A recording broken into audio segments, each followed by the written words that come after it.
예수가 받은 시험에 대한 말씀을 함께 묵상하라며 주의 오심을 함께 마음으로 준비하겠습니다.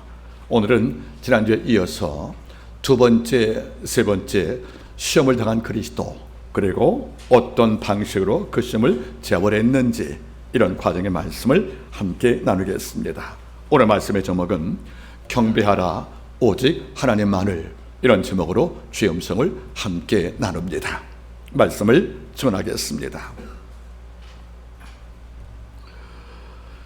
그리스도인들이 시험을 받는 것은 참으로 어렵고 우리를 난처하게 할 때가 종종 있습니다.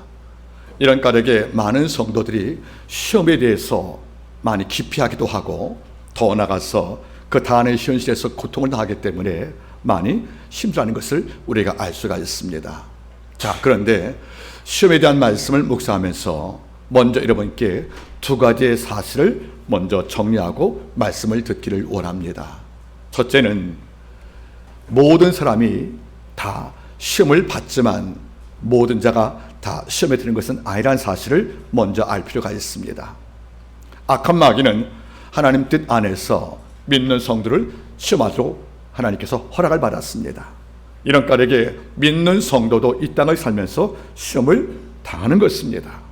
그런데 놀라운 것은 시험을 모두가 다 받고 모든 자에게 시험은 다 오지만, 그렇다고 해서 모든 자가 자기를 찾아온 그 시험에 다 넘어가는 것은 아니라는 것입니다. 가룟 유다는 요한복음 13장을 바라보시면 마귀가 예수할 생각을 마음에 넣었다고 합니다.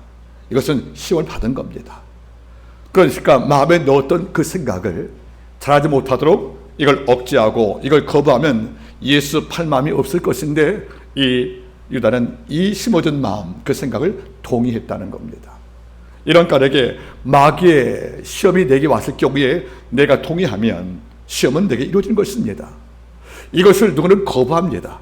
다시 말하면 어떤 시험이 내게 찾아왔을 경우에 그 시험에 내가 받은 은혜로 받은 말씀을 통하여 함께 정하고 이것을 함께 맞서서 우리가 버틸 경우에, 때로는 싸울 경우에 사단 마귀는 물러갈 것이고 우리는 그 시험에 희생자가 되지 않을 수가 있다, 그런 말입니다.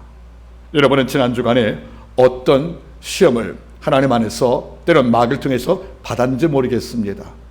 그 시험을 넉넉히 이겨서 제압을 해서 기쁜 마음으로 또는 이긴 자의 마음으로 이 자리에 앉아 있는지, 아니면 그 시험에 철저히 유린당하여서 실패한 모습으로 믿음을 다 파괴된 약자의 모습으로 이 자리에 왔는지 참 스스로 판단이 필요하다고 생각을 합니다. 또 한 가지 시험에 대한 두 번째 내용은 악한 마귀가 우리를 시험할 때 방법은 반드시 두 가지가 있다는 겁니다. 그 하나는 바로 유혹을 통해서 시험하는 것이고, 또 한 가지는 미혹을 통해서 시험한다는 사실입니다. 유사해 보이지만 본질이 다른 것이에요.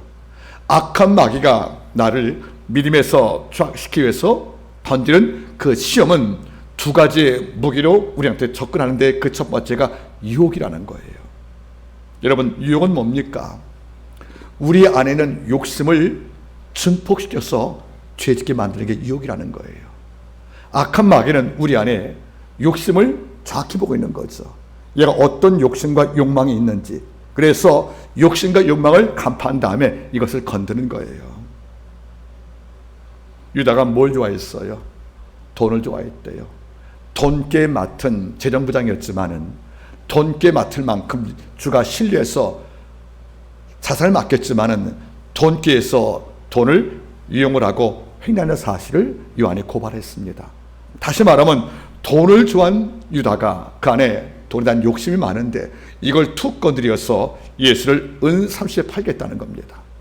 이러니까 우리 안에 욕심, 내 안에 그 욕망들, 이것이 통제가 안 되면 어느 순간 악한 마귀는 내 유혹을 툭툭 쳐서 이걸 증폭을 시켜서 죄로 가게 만드는 그런 일을 지금도 하고 있다는 것을 잊지 말기를 바랍니다.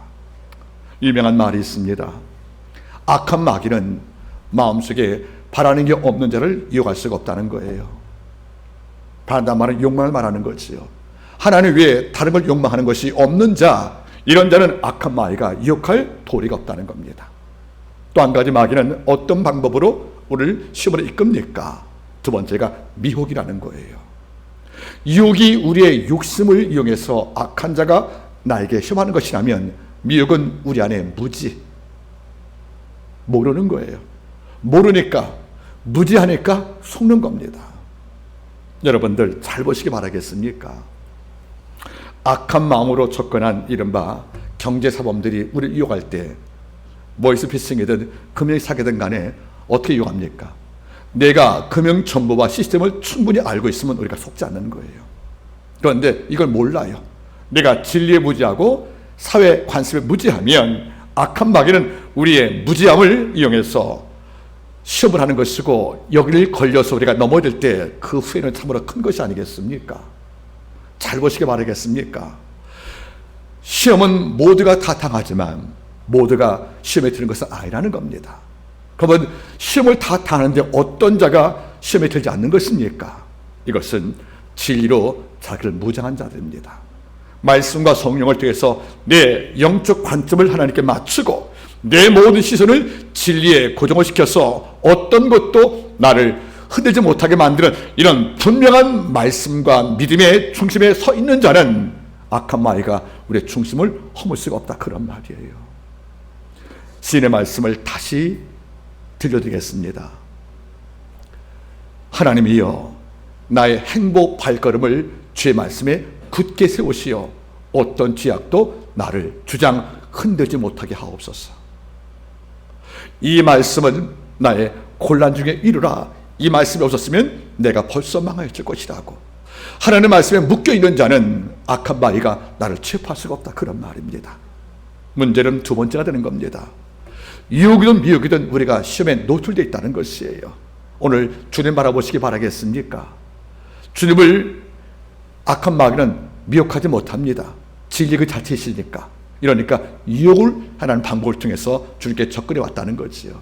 그 첫 번째가 40일 금식에 굶줄 예수에게 어떻게 말씀해 주었습니까? 너 굶주렸지 않느냐? 이러니까 빵이 필요하지. 그러면 네가 하나님의 아들인데, 이 땅 모든 걸 창조했다는 창조자 하나님의 아들 성자 예수 그리스도인데, 자칭 네가 하나님의 아들이라면 어떻게 굶주린 내가 식사 한 끼 해결할 음식을 만들지 못하고 굶어서 되겠느냐? 이 돌을 떡으로 만들어서 네 굶주림을 해결하고라고 유혹했다는 겁니다. 여러분, 제가 말씀을 드렸지요. 악한 마귀는 굶주린 예수에게 떡의 문제를 갖고 경제 문제를 갖고 주님은 유혹을 한 겁니다. 네가 하나님의 아들인데 굶는 거 어울리지 않는다. 네가 능력 있음을 통해서 충분히 돌을 떡으로 만들만한 권세가 있는데 이걸 만들지 않으면 많은 사람들이 너를 하나님의 아들로 인정하지 않을 것이다. 그리고 네 굶주린 문제 해결도 못하면서 네가 백성의 모든 문제 해결한다는 것은 언어 도단이다. 이런 걸로 예수를 유혹했다는 거 아니겠습니까? 주님은 말씀을 통해서 그와 싸웠습니다. 신명기 8장 말씀의 3절 통해서 기록되었을 때 사람이 떡으로만 사는 것은 아닐 것이다. 오직 하나님이 나는 모든 말씀으로 살아야 영육이 왕가된 말씀을 통해서 그 유혹을 이겼다는 것입니다. 조심하십시오.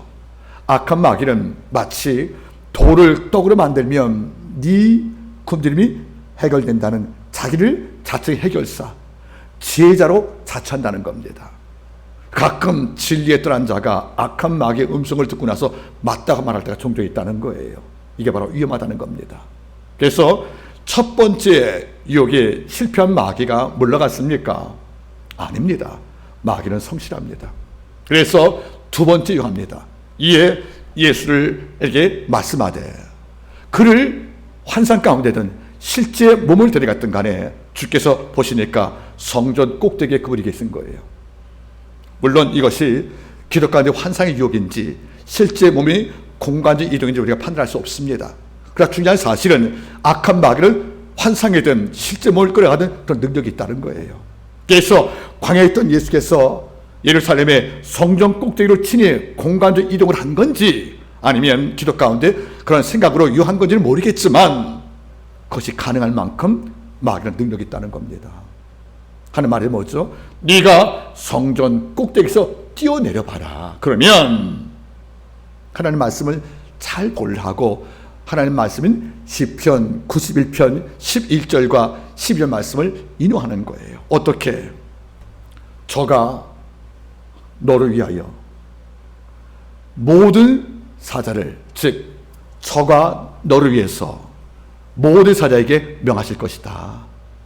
내가 뛰어내리면 그가 내 발이 돌에 닿지 않도록 널 붙들 거라는 말씀을 했는데, 네가 뛰어내려서 네가 발이 땅에 돌에 닿는지 아닌지를 네가 증명을 시켜서 무사히 땅에 착지하면 새벽에 성전에 왔던 모든 자가 꼭대기에서 뛰어내리고도 무사했던 네 기적적인 현실을 본다면 너를 하나님의 아들 인정할 충분한 근거가 되는 것이 아니냐. 그러면 굳이 십자가의 고통을 통과하지 않고도 이미 모든 자가 네가 메시아요 하나님의 아들인 것을 인정하지 않겠는 것인가. 이러니까 십자가의 길을 굳이 걷지 말고 속성 과정으로 네 능력을 뛰어내림을 통해서 모든 자에게 증명시키라고 또 우리에게 간교한 지혜를 주었다는 겁니다. 이 말은 일편일리가 있어요. 랍비 문서에 의하면 마지막 날 메시아가 이 땅에 올 때 성전 위에 임할 것이고 그가 이 땅에 떨어진다는 말씀을 줬다는 거예요. 이런 문서가 있습니다. 실제적으로. 그러니까 마귀가 주께 던진 그 유혹의 말씀은 실제 근거 없는 게 아니에요. 너도 알다시피 유대 종파에서 마지막 날 메시아가 올 때 자신의 존재를 증명하기 위해서 그가 처음 등장한 장소가 바로 광야가 아닌 성전 꼭대기일 것이고, 여기서 구름을 타고 내려오듯이 이 땅에 인자가 내려와서 무사히 땅에 착지하여 모든 자에게 신성을 증명할 것이다. 이런 예언이 있었단 말이에요. 이거를 알던 주께 이 말씀을 던졌고 더 분명히 위해서 시편 말씀을 인용을 했단 말이에요. 그런데 여러분 잘 보시기 바라겠습니까? 마귀가 얼마나 간교한지 하나님의 말씀을 인용했는데 이 말씀을 비틀고 왜곡시켜서 이 말씀을 변조했다는 거예요. 여러분들 한번 본보시겠습니까? 마귀가 유혹했던 말씀의 인용은 이거예요. 4장 6절 보세요. 가로되 내가 만일 하나님의 아들이거든 뛰어내리라 기록되었을 때 하고 말씀을 인용을 합니다.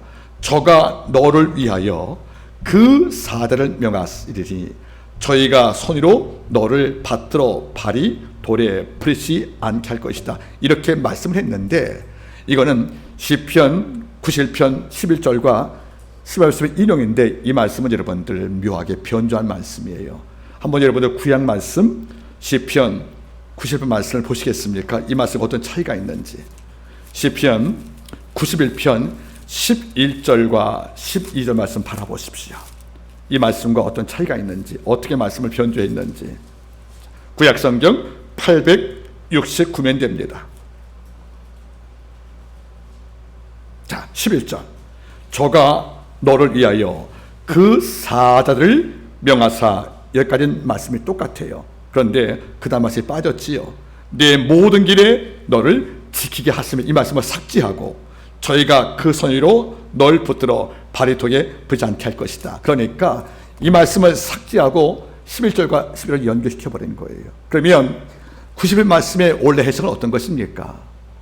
이 땅을 사는 모든 백성을 아버지가 보호하신다는 거예요. 그래서 하나님이 나를 위해서 아버지가 너를 어떻게 했습니까? 하나님이 너를 위하여 당신 천사에게 명하사 우리가 어떤 길을 가든지 우리를 보호하사 우리의 발이 길 걸을 때 돌에 부딪히지 않겠다는 말씀을 약속한 거란 말이에요. 여기는 성전을 떼우라는 말씀이 없습니다. 다시 말하면 이 말씀의 본래 의미는 이런 말인 거예요. 하나님이 너를 보호하신다. 그래서 당신이 부리시는 모든 천사를 통원하여 하나님의 백성이 길을 걸어갈 때 동서사방 위험에서 너를 보호하신다. 그래서 밤에 길을 걷다가도 네 발이 돌에 부딪히지 않게 만들 것이고 실직이 없다는 말씀을 오늘 본문에 이 말씀을 줬다는 거예요. 이걸 악한 마귀가 어떻게 변조했습니까? 네가 가는 모든 길을 아버지가 지킨다는 말을 삭제하고 뛰어내리면 네 발을 지킨다는 말로 이 말을 변조했다는 거예요. 여러분들, 악한 마귀가 인용한 시편 90편 말씀은 높은 데서 뛰어내리면 아버지가 네 발이 땅에서 지킨다, 이런 말씀이 아니라는 거예요.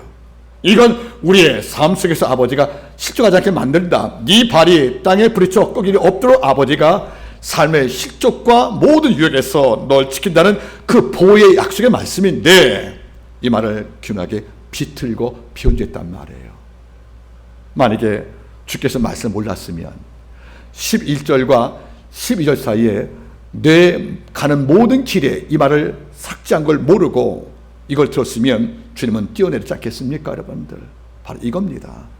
악한 말과 필요할 때는 말씀도 인용을 합니다. 냉정히 따지면 이런 생각도 해볼 때가 있어요. 종종 이걸 바라보니까 대부분 성도보다 마귀가 성경 말씀을 더 많이 알고 있구나. 우리 남 설득할 때 말씀을 놓고 설득하지 거의 않잖아요. 그렇죠? 우리 논리로 설득하지 않습니까? 우리가 자녀를 교육하든 친구와 논쟁 벌이든 또 누구와 대화하든 간에 그의 행동을 교정시키고 어떤 걸 수정하기 위해서 필요한 것을 하나님의 말씀을 통해서 우리가 보통 설명합니까? 안 하잖아요. 보통 내 경험으로, 내 생각으로 또는 내 권위로 우리가 설득하지 않겠습니까? 그러니까 우리가 성도와 대화할 때 어떤 의사를 표현하는 방법으로 하나님의 말씀을 이용할 때는 극히 적다는 거예요. 성도조차도. 이런데 악한 마귀는 주님 유혹할 때 말씀을 통해 유혹했다는 겁니다. 그러니까 우리만 성경을 갖고 있는 것이 아니라 악한 마귀도 악한 도구로 쓰기 위해서 하나님의 말씀을 연구하고 알고 있다는 사실이 얼마나 끔찍합니까, 여러분들. 또 따지면 아까 언급했지만은 구속받은 그리스도인들이 하나님의 말씀을 소홀히 해서 악한 마귀가 말씀을 통하여 나를 속이고 유혹해도 그게 옳은 데 따라간다면 하나님 말씀을 몰랐던 이유 때문에, 무지 때문에 우리가 속는다면 이보다 속상한 일이 어디 있겠냐, 그런 말이에요. 여러분 따라하세요. 때로 마귀는 하나님의 말씀을 악의 도구를 위해 사용한다. 이러니까 누군가 우리에게 하나님의 말씀을 놓고 설득한다 한들 그 말보다는 그 말하는 그 사람의 의도를 먼저 보고 우리가 이해하지 않으면 속을 수밖에 없다, 그런 말이에요. 보세요, 여러분들. 원래 이 말씀은 하나님이 너를 위해서 당신의 수하에 있는 모든 천사에게 명한 것이 있다. 내가 어떤 길 가든 간에 실족하지 않게 네 발에 돌에 안 부딪히게 널 보호한다 약속을 주었으니까 네 발은 결코 아버지 보호 가운데 실족이 없을 것이다. 이런 말씀인데 여기다가 말씀은 쑥 빼고 말씀을 집어넣습니다. 네가 뛰어내리면, 이 말씀은 뛰어내리는 말씀에 대한 명령이 아니라는 거예요. 이거를 변조, 조합과 그리고 연합을 해서 주에게 말씀을 지시했다는 것이 아니겠습니까? 참 놀라운 게 있는 거예요. 마귀가 이 정도로 하나님의 말씀을 알고 있구나. 악한 마귀가 필요에 의해서는 말씀을 통하여 성도를 유혹한 도구로 쓰고 있구나 볼 때 떠오르는 것이 바로 이단들입니다. 근래 한국의 이단을 바라보시겠습니까? 그들 모두가 성경을 경전 삼고 있다는 겁니다. 그리고 성경 외에 그들만의 경전을 또 하나 만들었습니다. 그래서 2개, 3개 경전을 만들어서 하나님의 말씀이 없다고 그런 말하는 것이 아니에요. 자기도 성경 말씀을 갖춘다고 말합니다. 이런데 왜 이단입니까, 여러분들? 그는 성경 말씀이 충분치 않다는 거예요. 구원의 계시가 부족하니까 하나님께서 그를 통해서 부족한 계시를 주어서 하나님의 말씀을 완결시켰다고 그래서 우리를 유혹할 때가 종종 있다는 겁니다. 근래 우리가 아는 이단들 있죠, 여러분들. 신천지 말도 안 되는 거예요. 신천지가 진리라고 주장하고 선교하는 사람 바라보면 정말 마음이 아파요. 여러분들, 우리의 중보자는 그리스도 한 분이시고요, 십자가 달려서 부활 승천 가운데 재림할 그분은 한 분이시고요, 그리고 부활한 예수가 성령을 보혜사 보내셔서 지금도 그 사역을 이어가는 진실은 하나밖에 없는 거예요.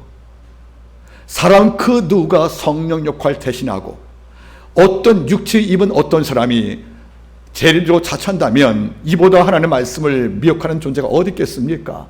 이런데 모두가 이걸 주장한다는 건데 이걸 또 속고 따라하는 무리가 또 있다는 거 아니겠습니까? 근래 신천지 또 하나님의 교회에 못지않게 위험한 이단 존재가 또 하나 생겼습니다. 바로 전능신교입니다. 동방번개교라는 종교가 또 하나 있습니다.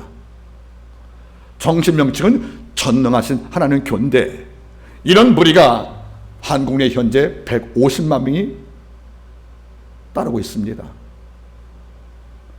전능신교라는 것이 어떤 것인가? 동방번개교라는 그 종파는 바로 중국서 건넌 종교인데 바로 조선족들을 통해서 선교 활동을 하고 있다는 거예요. 그들은 뭡니까? 남자 조효산과 그의 아내 양향빈이 성김의 대상인데, 양향빈 그 여자가 바로 여자 그리스도래요. 그 하나님이래요. 그래서 모든 예물과 충성은 다 그에게 바치는 것이고, 어떤 경우든지 개인이 사유신앙을 다 포기하고 모든 걸 여그리스도인 자기 아내한테 헌납하라고 강조해서 가출, 살인들을 지금도 처행하고 있다는 겁니다. 교리의 50%가 하나님 말씀에 나오는 거예요. 나머지 50% 변조해서 교리를 만들어서 지금 괴산, 가리봉동 이쪽에서 선교 활동을 하고 있는 이른바 전능신교라는 단체가 있는데, 그들도 성경을 가르칩니다. 믿는 성도가 하나님의 말씀을 통해서 우리는 너하고 비슷해. 다만 지금 기성교회가 없는 진리를 발견했어. 이걸로 양념을 쳐서 우리에게 이용할 때 이걸 따라가면, 히브리서 2장 1절 말씀대로 폭풍 만나 표하여 또 내려가는 그 신앙과 다를 게 없다는 겁니다. 여러분, 다시 말씀드리겠습니다. 믿는 성도가 진리에 몰입하고 집중할 필요성이 있습니까? 악한 마귀는 십자가를 통해서 예수께 패했지만 아직까지 잔당이 남아있는 것이고, 심판전까지 활동이 아직까지 보장이 된 거예요. 이런 까닭에 그는 마지막 당 무적행이 하기 전까지 어떻게 활동하냐면, 믿는 성도 단 한 명이라도 죽게 떨어지어 영생을 포기하게 만들기 위해서 하나님의 말씀을 이용, 악용, 변조, 조작들 이런 방법으로 욕하고 있는데, 우리는 이런 유혹에서 우리가 떠나가지 않으려면, 주께서 주시는 우리를 우리가 포기하고 상실되지 않으려면 말씀을 듣고 배우기에 여러분 열정을 다할 필요가 있다는 겁니다. 지난주에 제가 설교했습니다. 난 돈만 있으면 돼. 돌을 떡으로 만들어서 난 양심만 풍족하면 돼. 믿음쯤 말씀쯤이야 좀 없어도 나 버틸만해. 이건 위기라는 겁니다. 여러분들, 인간의 창조는 임하고 뒤에 하나의 형상을 지으심 받은 거예요. 하나의 형상이기 때문에 물질적인 양식과 만족과 권력만 갖고는 우리가 충분히 만족할 수 없다는 거예요. 여러분들, 여러분 잊지 마십시오. 나는 돈만 있으면 난 버틸만해. 믿음쯤 다음에 얻지. 나는 권력만 있으면 살만해. 내가 말씀쯤이야 다음에 배우면 되지 뭐. 이런 식으로 자기를 자꾸 나태화시키면 이런 쪽은 반드시 악한 자의 모임감으로 쓸 수밖에 없다, 그런 말이에요. 여러분 잊지 마십시오. 우리 주위에 진리를 가장한, 변장한, 치장한 이런 악한 이단들이 하나님 말씀을 저게 갖고 있다는 거예요. 뭐 하나님의 펼친 어린 양의 비밀서들, 시대종말들, 그 전능신기가 얼마나 우습냐면 시대를 3으로 구분했어요. 율법시대, 은혜시대, 세 번째가 국도시대래요. 율법시대는 하나님께서 이 땅을 통치했고, 은혜시대는 예수가 통치했고, 국도시대는 재림주이신 자기 아내가 통치한다고. 우리가 들을 때 어떤 여러분들 생각이 들어요? 참 말도 안 되죠. 그런데 그 말이 통한다는 겁니다. 왜? 악한 이단은 악한 미혹의 영을 함께 어깨 업고 활동하는 것이니까. 여러분 잊지 마십시오. 말씀 듣기에 실패하지 않기를 바랍니다. 그리고 말씀을 알고 배우기에 우리가 마음을 다하지 못하면 어느 순간 내 마음은 전락되어서 그런 분에게 속을 수밖에 없다는 것을 잊지 말기를 바랍니다. 이 방법을 그때 마귀가 썼다는 겁니다. 주가 이걸 들으신 거예요. 그리고 저는 반응했습니다. 네가 말씀을 통하여 내게 유혹을 던졌느냐. 그래서 말씀도 없는 그 뛰어내리면 내 발을 지킨다는 말로 내 마음에 자기의 과시와 내 명예와 내 존재감을 증명시키라고 나에게 설득과 유혹을 던졌느냐. 내가 다시 말한다. 또 기록되었으되 네가 읽은 말씀 말고 또 다른 말씀이 있다. 하나님을 시험하지 말라고 그랬다. 마찬가지예요. 여러분 잘 듣기 바라겠습니까? 하나님께서 만약에 원하신다면 성전 꼭대기에서 우리가 뛰어내릴 때 아버지가 날 보못할 능력이 없겠습니까? 있답니다. 여러분. 부활 능력이 충분히 있습니다. 이런데 아버지께서 지금 주님께 뛰어내라고 명령한 게 아니잖아요. 마귀가 뛰어내려 보라 그러면 지키지 않겠냐고 아버지의 능력을 테스트한 거잖아요. 이건 무서운 문제인 거예요. 잘 듣기 바라겠습니다. 뛰어내려봐 아버지가 네 발 지키는데 하고 말씀 변조했어요. 근데 한번 본질로 가보겠습니까? 만약 주께서 나 뛰어내지 않을 거야 그랬으면 마귀가 어떻게 말하겠습니까? 네가 뛰어낼 경우에 네 발을 지킨다는 하는 말씀을 너 못 믿고 있구나. 너 믿음이 없는 자네. 너 의심 많은 자네. 뛰어내려봐 발 붙잡고 보호하신데 이 말씀을 네가 듣고도 안 뛰어내리면 너 하나님의 말씀을 믿지 않는 거야. 너 하나님의 말씀을 불신한 거야. 의심한 거 이렇게 말할 수 있잖아요. 또 뛰어내려서 보호받지 못하고 다쳤습니다 여러분들. 그러면 하나님 말씀 틀려버린 거잖아요. 그죠? 말씀이 틀린 거 아니겠습니까? 보호 안 해줬으니까. 그러면 뛰어내리지 않든 간에 악한 말은 손해볼 게 없다는 거예요. 이걸 듣고 있으니까 주님은 이 교묘함에 충격을 받으신 겁니다. 참 못된 녀석이구나 하는 말이 뭐죠? 그 말씀만이 성경 말씀에 있는 것이 아니다. 뛰어내리는 말씀이 없는데 내가 뛰어내리면 이것은 곧 하나님의 능력을 시험하는 엄청난 신성모독이라는 것을 주께서 경고해 주었다는 겁니다. 여러분들 뛰어내리는 말씀을 하나님이 했다면 내가 뛰어내릴 때 아버지가 내 발 보호하실 건 맞습니다. 근데 그런 말씀이 있습니까? 없잖아요 여러분들. 없는데 내가 뛰어내리면 아버지 지킬 거란 말은 내 생각이지요. 그러면 그런 명령 없이 내가 뛰어내리면 하나님이 날 보호할 걸 믿고 뛰어내리면 그게 믿음이라고 생각하십니까? 하나님이 시험하는 겁니다. 여러분 따라하세요. 어떤 것은 믿음 같지만 믿음이 아닌 게 있다. 여러분 하나님께서 우리 보호하는 거 믿고 있습니까? 믿죠 여러분들? 이렇다고 눈 감고 운전하실래요? 아버지가 날 보호하니까 눈 감고 운전해도 사고 안 날 거야. 그게 믿음이라고 여러분들. 믿음의 언어 같지만 그것은 엄청나게 하나님을 시험하는 겁니다. 만약 어떤 특별한 교회 하나님께서 너 눈 감고 운전 한번 해봐 명령을 주었다면 아버지가 보호해 주시겠죠 여러분들. 그런 말씀 없이 내가 얻는 거지 않습니까 여러분들. 또 아버지가 날 보호하니까 왜 문을 잠그고 다녀? 천사가 지킨다는다고 문 열고 다니면 그게 믿음 같다 여러분들. 만약 도둑 맞으면 아버지가 보호 못한 겁니까? 그럼 시험 드는 겁니다 여러분들. 하나님께서 약속을 주고 그 약속을 명령했다면 아버지가 그 약속을 이루십니다. 근데 우리는 그런 약속과 별개로 내 생각으로 움직이지 않겠습니까 여러분들. 제가 가끔 학교에서 강의할 때 그래요. 여러분들 베드로가 물 위로 걸었잖아요. 그죠? 걸은 거 여러분 말씀에 기록되어 있습니다. 그죠? 그럼 우리도 물 위로 걸 수 있습니까? 물이 왜 빠지는 거예요? 만사도 그래요. 믿음이 없어 빠진다고. 아니에요 여러분들. 여러분들 아버지가 물 위로 걸어갈 때 나를 걷게 할 거라는 말씀이 있으니까 여러분들 우리도 걸 수 있잖아요. 우리가 지금 물 한번 걸어보실래? 한번 예배 끝나면 가보시겠습니까 여러분들? 송기사님 먼저 한번 물에 걸어보실래요? 자, 수영을 할 줄 아세요 수영? 그렇게 안 된다 여러분들. 물 위로 배로 걸어갔으니까 나도 걸 수 있는 것입니까? 그게 아니라는 겁니다. 베드로가 물을 걸어갈 때는 주께서 걸어오라고 명령하신 거예요. 명령 속에서 피조물이 그 발을 지켜준 겁니다. 근데 지금 아버지가 나보고 물 위로 걸어간 적이 있습니까 여러분들? 그냥 내가 결정하겠습니까? 내가 결정. 그러고 나서 아버지가 지킨다는 말은 무슨 말입니까? 하나님을 테스트하는 겁니다. 따라하세요. 하나님의 특별한 경우를 지혜하고는 물 위로 걷지 말고 다리 위로 걸어가라 말씀했다. 그게 맞는 거예요 여러분들. 그러나 우리가 잊지 말 것은 주가 물 위로 걷게 할 명령을 주었으면 우리는 걸을 수 있습니다. 그런데 아버지가 그 말씀 한 적이 없잖아요. 뛰어내란 말씀 한 적이 없는데 뛰어내리면 네 발 지킨다는 말이 무슨 말입니까 여러분들? 궁극적으로 이것은 하나님을 시험하는 거라는 것입니다. 그래서 하나님 시험하지 말라고 주께서 강하게 판단한 것이 아니겠습니까? 여러분 믿음 같지만 믿음 같지는 말을 쉽게 하시면 안 되는 거란 말이에요. 수험생의 부모가 제일 안타까운 게 뭔지 아세요? 열심히 밤새워 공부하는 내 아이가 성적이 안 나와서 좋은 데 못 가면 이것보다 속상한 게 없는 거예요.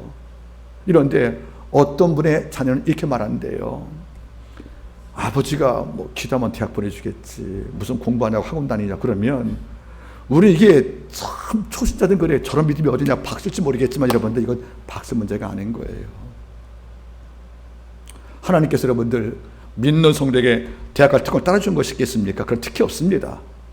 일반 사회에서 하나님께서는 노력과 성실과 그의 최선의 결과를 세우신 국가지를 맡겼다는 겁니다. 믿는 성도가 다 좋은 대학 가기로 특혜 주었다면 여러분들, 하나님은 여러분들 공의로운 분이 아니십니다. 믿지 않는 자에게 빛과 태양 공의를 주신 그분께서 믿는 자에게 여러분께서 어떤 특혜를 주신다? 이건 아닐 거란 말이에요. 다만 특별 은혜가 있다는 겁니다. 어떤 은혜? 아버지가 예정하시고 택하시고 부르시고 믿게 하는 은혜. 이건 특별 은혜지만 이 모든 사건들은 아버지가 일반 원리를 통해서 믿지 않는 자 똑같이 아버지가 평가하는 거 아니겠습니까, 여러분들? 다만 지혜를 구하는 것들과 건강 구하는 것은 별개 문제라고 생각을 합니다. 보세요, 여러분들. 하나님을 시험하지 마라. 따라서 여러분들, 하나님을 시험하지 않겠습니다. 이걸로 두 번째 시험이 또 실패가 되었다는 거죠. 이런데 세 번째 보세요, 여러분들. 마태복음 4장을 보시면 중요한 문제가 나왔습니다. 7절 읽어보시겠습니까? 8절 시작. 마귀가 또 그를 데리고 지극히 높은 산으로 가서 천하만국과 그 영광을 보여 가로되 만일 내가 엎드려 경배하면 이 모든 것을 내게 주리라. 여러분 잘 보세요. 두 단어에 주목을 했어요. 또란 말. 또란 말은 뭐죠? 한 번, 두 번 실패했다고 포기할 마귀가 아니라는 거예요. 악한 마귀는 목적을 이기기 전까지 자기 의지를 절대로 꺾지 않습니다, 여러분들. 그래서 또란 말은 무슨 말이겠습니까? 자기의 시험이 통과할 때까지 우리 약점 전부를 공략하는 그 행동을 멈추지 않고 있다는 것이에요. 이제 뭐랍니까? 또 예수께 이르되, 이제는 뭐가 빠져요? 만일 네가 하나님의 아들, 이 말을 쑥 빼요, 이제는요. 그리고 단도직입적으로 말합니다. 네가 내게 절하면 이 천하만국을 다 줄 것이라고 예수께 이른바 빅딜, 거대한 거래를 전했다는 거죠. 네가 십자가에 죽어 부활을 통해서 이 땅에 왕 되는 것이 아니라 내가 소유한 천하만국과 영광을 다 내게 줄 테니까 절만해. 그러면 너는 십자가 없이 이 땅의 왕으로 군림할 수 있다는 것을 유혹했다는 거죠. 악한 마귀의 또라는 말에서 우리는 전율을 할 수밖에 없다는 겁니다. 그리고 이제는 첫 번째, 두 번째 달콤한 욕이 실패하는 것이니까 단도직입적으로 자기의 본색을 드러냅니다. 마귀의 본색이 뭔지 아십니까? 내게 절하고 나에게 경배하는 거예요, 여러분들. 이게 무서운 겁니다. 아무리 친절하게 마귀가 내게 다가와도 목적을 한 겁니다. 하나님이 아닌 마귀한테 우리가 경배하게 만드는 것. 그에게 절해서 모든 걸 얻게 하겠다는 이런 거대한 죄를 줬기 때문에 여기서 마귀의 본질과 본색이 드러납니다. 실제 마귀의 목적은 하나였던 거예요. 주님이 자기한테 절하게 만드는 수하를 만드는 겁니다. 천하만국 영광 다 줄게, 내게 경배, 프로스페로 절하라는 거예요. 경배란 말은 의미가 두 가지가 있습니다. 큰 자에게 절하다. 또 한 가지는 예배하다는 뜻이에요, 여러분들. 내게 엎드려 절하고 나를 주인 삼아주면 내가 이 땅 권세 다 줄게. 이 말은 반은 맞고 반은 틀려요. 악한 마귀는 공주의 권세 잡은 것은 맞습니다. 이 세상 얻은 주관자는 맞습니다. 하지만 이 땅 모든 통치권자 하나님께 있다는 거죠. 이런데 하나님께 있는 모든 영과 권세가 마치 내 것인 양 허위사실을 말하면서 네가 경배, 절만하면 이 모든 것을 바로 내게 등기이전할게, 권력 이양할게, 이렇게 해줄 이야기했다는 것이 아니겠습니까? 무섭습니다. 마귀의 목적은 첫 번째, 두 번째 시험도 마찬가지예요. 우리가 하나님이 아닌 마귀한테 절하게 만드는 겁니다. 그에게 굴복되어서 그의 종되게 만드는 거란 말이에요, 여러분들. 조심하십시오. 악한 자가 아무리 내게 친절해도 마지막 긍정적인 목적은 자기 위한 겁니다. 금연사기법이 우리를 아무리 염려하는 차에도 진짜 목적은 우리를 통해서 자기 이득을 취하는 거란 말이에요. 악한 마귀의 최종 목적은 믿는 성도를 꺾어서 하나님이 아닌 자기한테 저렇게 만드는 것, 이게 그의 목적을 우리가 알고 있다면 우리는 질문하셔야 합니다. 주께서 어떻게 반응했을까? 신명기 6장 23절 말씀을 주께서 끄집어냈습니다. 오직 하나님만 경배하고 그분만 섬기라는 말씀을 주었다. 네가 어떤 조건을 제시해도 내가 경배할 대상은 하나님밖에 없다고 악한 마귀가 전했던 만국 권세를 줄 테니까 내게만 경배, 이 제안을 단호히 거부할 때 하나님의 말씀은 이렇게 말합니다. 이에 마귀는 떠나고. 마귀가 우리 곁에 왔다가 떠나는 이유는 한 가지입니다. 우리가 끝까지 어려움 당할 때, 고난 당할 때에도 하나님 외에 다른 것을 경배하지 않을 때입니다. 끝까지 그분께만 경배할 때 악한 마귀는 더 이상 힘을 쓸 수가 없다는 것이 아니겠습니까?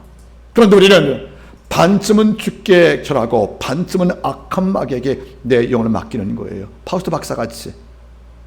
이러니까 어떤 문제가 옵니까? 악한 마귀가 떠날 수 없다는 거예요. 끊임없이 마음은 불안한 것이고, 끊임없이 마음은 흔들리는 것이고, 끊임없이 이 마음 유혹 속에서 기를 수밖에 없다는 것을 왜 그래요, 여러분들? 우리가 철저하게 악한 마귀의 유혹에 단절을 선포 못했다, 그런 거 아니겠습니까? 여러분 잘 보십시오. 마귀는 지금도 말해요. 내게 절만하면, 나를 경배하고 나면 다 줄게. 물론 줄 수 있는지를 모르겠습니다. 자기 것이 아닌데, 그러나 제안은 그렇게 한 거예요. 이것은 우리한테 어떤 진리로 돌아옵니까? 나는 지금 하나님 외에 그 어떤 대상한테 절하고 있는가를 한번 돌아보시기 바라겠습니까? 누구는 가난하니까 돈에게 절하는 거예요. 누구는 어려우니까 여러분들 쾌락에게 절하는 거예요. 누구는 힘들고 곤고하는 거 여러분들 이 땅 돈 많은 자와 가진 자에게 절한다는 거 아니겠습니까? 여러분 잘 보겠습니까? 제가 어제 묵상하면서 또 금요일 오전 기도 시간에 너무나 기도할 게 많았어요. 이번 주 오전 기도는 제가 부끄러운 얘기지만 5시간 반 정도 하나님께 엎드려 기도했었는데, 오전만. 그때 주신 말씀이 하나 있는 거예요, 마음속에. 물론 음성같이 들려오는 감동이었는데 한번 따라하겠습니까? 가진 자는 오만을 경계하고 가난한 자는 비굴함을 경계해라. 가난하니까 여러분들 비굴해지는 거예요. 도움 받고 싶어서. 그러니까 도움 줄 줄 알게 여러분들 우리가 고개 숙이고 절한단 말이에요, 여러분들. 그 순간 아버지가 뭘 느끼는지 아십니까? 그걸 이해할지 모르겠지만 어느 순간 이것이 습관화되면 우리는 필요할 때마다 하나님의 어떤 도움 줄 자에게 충분히 경배할 준비가 되어 있다는 사실이 확인되면 아버지가 마음이 아플 수밖에 없다는 것이 아니겠습니까? 여러분, 우리가 마지막 도움과 최고의 도움을 하나님께 두었다면, 즉 나의 힘든 여호와께 내 도움 여호와를 맡겼다면, 우리가 마지막까지 하나님을 의지하고 그분을 신뢰하는 경배가 그분께만 이루어져야 되는 것이 아니겠습니까? 예수에 의해서 예수 안에서 이루신 모든 약속을 받았으면 우리가 정말 곤고할 때 마지막으로 허리 굽혀 경배할 대상은 하나님께 전부를 걸 필요가 있다는 것입니다. 이것이 안 되면 우리가 비굴해져서 높은 자에게 절하고 인사하지 말라는 말 하는 게 아니에요, 여러분들. 그에게 내 인생을 맡기듯 전수를 의지하고 화폐에 우리가 비굴해지고 어떤 권력을 얻기 위해서 비굴해지는 이런 모습을 갖고 산다면 악한 마귀의 유혹이 우리한테는 통했다는 겁니다. 여러분 꼭 부탁입니다. 어려움 당할 때 어떻게 자존심을 지키는 힘이 어디 있겠습니까? 사실 힘들지 않겠어요, 여러분들. 그래도 우리는 내가 산을 향하여 눈을 들리라. 나의 도움이 어디서 올고 물을 때 하나님 음성을 주었다는 겁니다. 너의 도움이 이 땅을 지을 천지를 지으신 여호와께 있다는 말. 요한들을 돕는 자, 지키자 말씀을 계속 반복했기 때문에 하나님이여 나 어려워도 하나님께 승부를 걸려요. 내 처음 승부와 마지막 승부는 아버지 앞에 경배하며 당신의 힘을 의지하려 하고 모든 우리의 경배 대상을 하나님께 한정할 때, 하나님으로 우리가 규정할 때 하나님은 충분히 도울 수가 있다, 그런 말입니다. 오늘날 교회가 황금 동상, 여러분 제가 말했죠. 슈필 아티클 가운데 이런 말이 있습니다. 어떤 분이 제게 문자가 왔어요. 제 블로그 글을 다 읽으신 다음에 황금 동상을 읽고 나서 제게 이렇게 말씀해 주었습니다. 저하고 언플 맺으시면서 이 글을 제가 인용할 텐데 하고 제안이 왔길래 제가 거부했습니다. 황금 동상 어떤 것이냐면 뉴욕의 여러분들, 송 집사님 뉴욕의 금융가요 이를 우리가 뭐라 불러요, 여러분들? 월가, 그렇죠? 세계 금융의 중심인 뉴욕의 월가 아니겠습니까? 월가에 가면 여러분들 한 중심에 황금 동상이 있대요. 황금 동상. 그런데 뉴욕을 방문한 자가 제일 많이 방문한 곳이 황금동상 앞이랍니다. 황금은 옛날 애굽에서 그 신이 바로 이름이 아피스라는 우리 만년필 이름이 있었습니다. 그래서 이 아피스라는 것이 바로 애굽의 황소의 신의 이름이었는데 풍요의 상징이란 말이에요. 그래서 여러분들 이 애굽 땅에 있던 풍요의 상징 황금동상을 뉴욕의 중심에 만든 거예요. 그래서 이 땅 최고의 부자 도시 뉴욕 땅에서 이렇게 살려면 너희가 부를 주시는 황금동상을 만들어서 소원을 빌었답니다. 황금동상을 만들어서 소원 빌기 위해서 그 장소에 많이 간다는 거예요.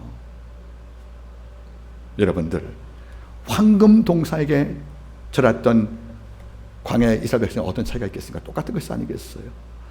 하나님이 출애굽을 시켰는데 출애굽 땅에 나왔던 애굽 땅에 황금 소를 섬기는 아론과 이스라엘 백성을 봤을 때 하는 어떤 마음이겠습니까? 여러분들 분노하지 않겠어요? 우리는 황금 동상을 만지고 소원을 비는 존재가 아닙니다. 우리 그리스도인은 황금 동상에게 절해서 그가 주는 복을 받고 사는 성도가 아니란 말이에요. 우리는 황금 동상이 아닌 황소 동상이 아닌 주가 주시는 하늘의 신령한 복과 이 땅 겸적으로 살아가는 성도인 것을 잊지 말기를 바랍니다. 지금도 황금 동상, 로또 여러분들 그리고 주식 투자 같은 필요 이상의 욕망의 도구로서 우리가 코인 같은 것들 우리가 의지해서 부를 추구하는 경제 행위를 아버지 바라볼 때 이게 과하면 이를 말씀하는 거예요. 네가 지금 누구한테 절하고 있느냐? 모든 복이 어디서 오는데 나는 복의 근원이요 복의 통로요 그리고 복의 결정자인데 네가 나 앞에 그 어떤 자에게 복을 받기 위해서 황금을 받기 위해서 황소에게 엎드린 이스라엘 백성같이 지금 누구한테 저라고 이제 물어본다면 우리의 대답은 명확할 필요가 있다는 겁니다. 전혀 어려워도 그러하여도 하나님만이 나의 주가 됐습니다. 이 고백으로 우리의 전체 어려움을 담당할 그분께 경배고 절할 때 하나님은 넉넉한 승리, 충분한 승리, 뜻밖의 승리로 함께하지 않겠습니까? 결론 보겠습니다. 4장 11절 이에 마귀는 예수를 떠나고 천사리 나와 수종드니라. 아멘. 떠난 자는 마귀요 찾아온 자는 천사라는 것입니다. 아버지가 지켜봤다는 거죠. 예수께서 굶주린 상태에서 금식했기 때문에 떡이 필요한단 말이죠. 천사를 보내서 수종을 줬답니다. 수행의 말에 무슨 말이죠? 음식을 준비했단 말이에요. 여러분들 천사가 식탁을 준비한 것입니다. 주의 지침을 보여줬다는 것이 아니겠습니까? 여러분 잊지 마세요. 마귀는 떠나게 만들고 천사가 내게 오게 만드는 것이 성도의 힘이라는 겁니다.